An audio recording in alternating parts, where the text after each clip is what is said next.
ยังงามถึงเน้นนุ่งราม30 กว่าตัวเจ้างามหมดเนื้อหมดตัวทำตั้งแต่หัวจนถึงปลายตีนแก่แล้วแต่ก็ยังดีก็มีบทที่ดีงามหมดทุกทีถือว่าเป็นลานพระอินทร์จากฟ้ามาดินสู่โลกโลกาสาวแก่สร้างงามจับใจงามวิไลงามดังดาราหากได้เคียงคู่ปัญญาคงสุขอุราหากได้เทียบกันแก่แล้วแต่ก็ยังงามจะขอติดตามพยายามเดินบ้างอยากได้เป็นคู่ที่วันโปรดจงทรงทานอย่าให้ผ่านมาลา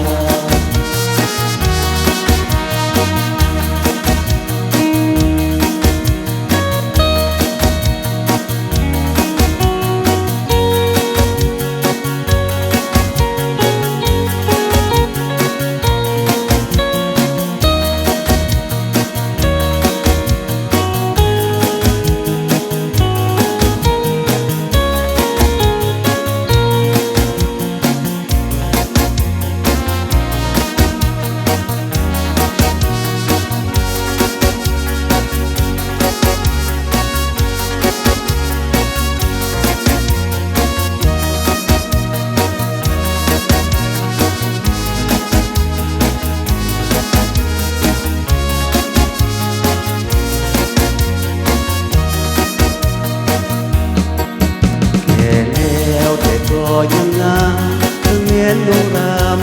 30 กว่าตัวเจ้างามหมดเนื้อหมดตัวตั้งแต่หัวจนถึงปลายตีนแล้วแต่ก็ยังดีก็มีบทดีงามหมดทุกที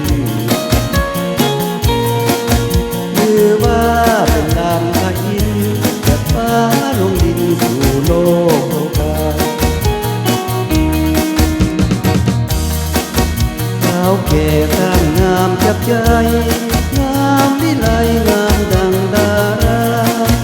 หากได้เป็นคู่กัญญาคงถูกอุราหากใครเทียบกันแก่แล้วแต่ก็ยังงามจะขอติดตามไปยามทางบ้าน